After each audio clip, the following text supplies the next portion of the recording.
GTA 4 is one of the greatest games of all time, but I still feel like it doesn't get enough credit. Nico, it's Roman.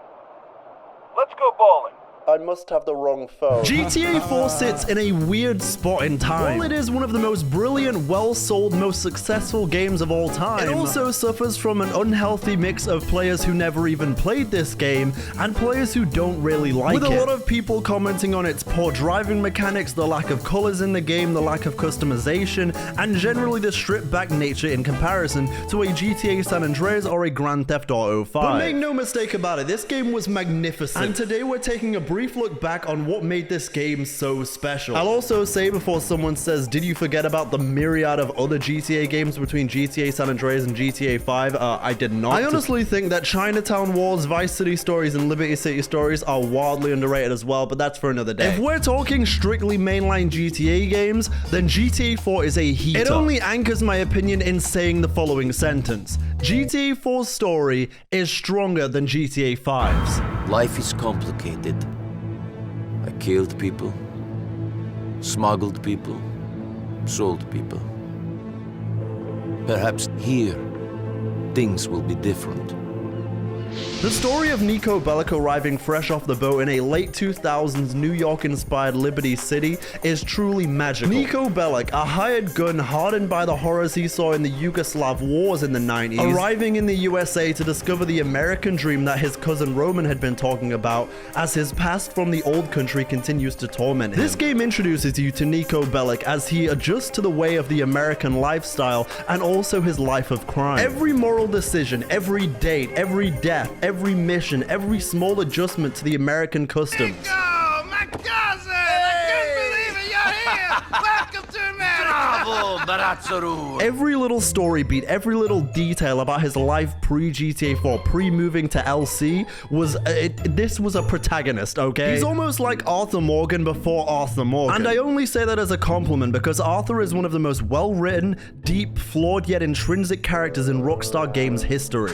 War is where the young and stupid are tricked by the old and bitter into killing each other.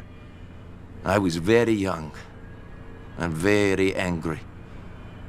Maybe that is no excuse. And by no means is this a GTA 5 bad, GTA 4 good kind of video. GTA 5 is one of the most successful games of all time, period. It's sold more copies than I can even count, and by God, they are still updating that online mode. Against the wishes of the Instagram comment section who always say, don't care, where's GTA 6? I agree.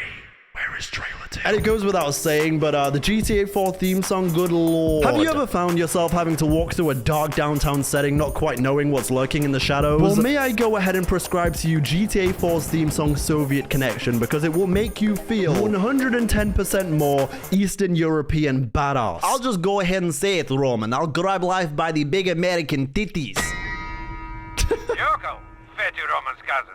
It's Vlad. But yes, I do have the GTA 4 theme song in my gym playlist. Sue me. But back to GTA 4. Exploring this world when I was a kid, it's weirdly some incredibly fond memories. The map was split between Broker, Bohan, Algonquin, Dukes, and Alderney, with the player starting off on the east side of the map, which I always found very poetic considering he just came from Eastern Europe. I don't know, there's something about that. But as is the case with those older GTA games, you didn't just have the entire map unlocked. It wasn't just handed to you. Back in my day, you had to actually work for something. Going to a part of the map that was not yet unlocked would result in a 6-star wanted level and utter chaos would ensue. Again, I have very vivid memories of going to the bridges in these games and seeing them be barricaded and then finding ways to get past those barricades, for example with the helicopter cheat, and exploring these new landscapes and parts of the map that I had never even seen before. GTA 4 was a game that had a grittier vibe and a more serious story. Liberty City in HD on a new generation of consoles. New driving mechanics, ragdolling, new NPCs, weapons, cars. People shit on this game in the franchise for things such as the clunky driving mechanics, and as I mentioned earlier, the brown washed out colors on the map, the lack of customization. But to that I go ahead and say these are the things that make GTA 4 unique to the rest. The grungy feel of a crumbling Liberty City, the realistic, by the way, driving mechanics learning curve, the on-brand balance between tracksuits and actual suits are peak Niko Bellic. Don't get me wrong, customization is fun, but sometimes so is realism. I hope at least to some extent things such as the vehicle damage and destruction you could cause was in this game to cars return in GTA 6. There is truly nothing like it, and I don't think we've really seen anything like it since in GTA. If they can somehow find a balance between the way cars got fucked up and the damage that you had in GTA 4,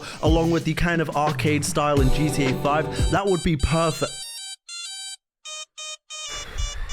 And one thing that I think always makes GTA 4 stand out a little bit and feel a bit more unique to the rest is that this wasn't your typical GTA story. You didn't just go ahead and play a couple missions, kill a couple whores, and then get a really big mansion at the end of all of it. Okay, one of those things still happened, but it was different, and different is okay. Instead of getting a huge mansion like you eventually do in San Andreas or Vice City, you really only peeked out at that one really nice apartment if you chose to kill Playboy X. And financially speaking, you do go ahead and do the Irish heist, but you never really reach the riches to spend like you do in GTA 5, for instance. And admittedly, if I'm being fair, that was one of the more frustrating things about this game, especially during the time when it was out, because you didn't really ever get that really nice car or that really big opportunity to spend money on a really nice car of your own. And even though I will admit it does contribute to the realism of Nico's story, once you had a lot of money in GTA 4, there wasn't a whole lot to do with it outside of buying expensive suits. Speaking of Playboy X, by the way, this game also dove into choices. The choice to choose between killing Dwayne or Playboy X leading to different things. By the way, if you chose to kill Dwayne, fine God. There's also the two dramatic endings in this game between deal and revenge. My fault, because I refused to do that deal for Pecorino. It's my fault because I got close to her.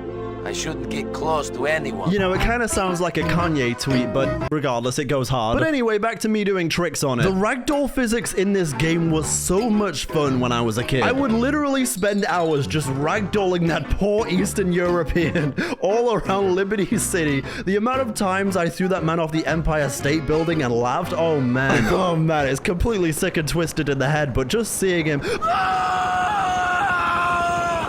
And then it would do that thing sometimes where he'd run out of scream, he'd reset the screen.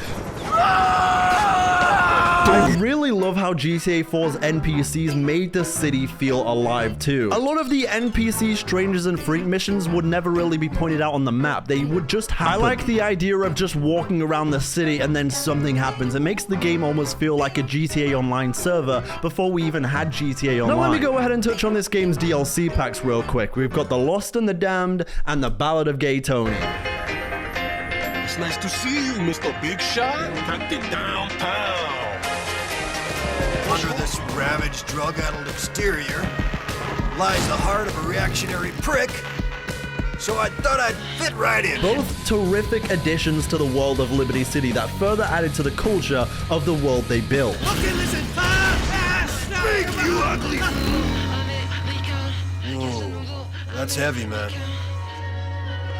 It's honestly one of my biggest criticisms of this game. I understand GTA Online makes them as much money as a GTA Online money glitch every day, so why the hell would you make a single player DLC? But man, I really do wish that GTA 5 had at least one single player DLC, like The Ballad of Gay Tony or The Lost and the Damned. Because don't get me wrong, I understand that the online mode had a lot of story content within it, and it developed the plot in some ways, and characters and everything, and it even featured the main characters every now and again. But sometimes, I don't want to play online. Buddy, You're in the goddamn way. Screw you all! on, My man. cousin is here! Nico Bellic! He's the fucking man, bitches! Sometimes I don't want to have to log online to play a story and then do all these things. I just want a single player experience sometimes. Sometimes I just want an addition to the story you've already told in the single player. That's all I want. I feel like damn near every game nowadays, it always has to do the online thing, and some of them just do it a little too much. And GTA, I hope with the next game, they don't go too much in that online direction, you know? At least balance it out a little bit. Like, now that I'm saying it out loud, I know for a fact they're obviously gonna dive straight into that GTA 6 online. It's their moneymaker. Why wouldn't they? They're probably polishing it as we speak. They're making sure that the day one GTA 5 online thing doesn't happen again. Sometimes I don't want to play with other people. Sometimes I just want to play with a good narrative. But regardless of all of that, I would love to see Louis from The Ballad of Gay Tony pop up in GTA 6. And the same goes for the big American titties that Nico Bellic and his cousin Roman were loving. There was an Eastern European guy making moves in Liberty City, but he went quiet. Despite the interpretation that many people had over that sentence when GTA 5 dropped, it's simply the fact that he just committed a very big heist in GTA 4 in Liberty City, and he had to go off the grid for a while because duh. I think in that kind of situation, I'd want to go ahead and flee the city I was in, right? Maybe go ahead and go down south. Maybe to Vice City.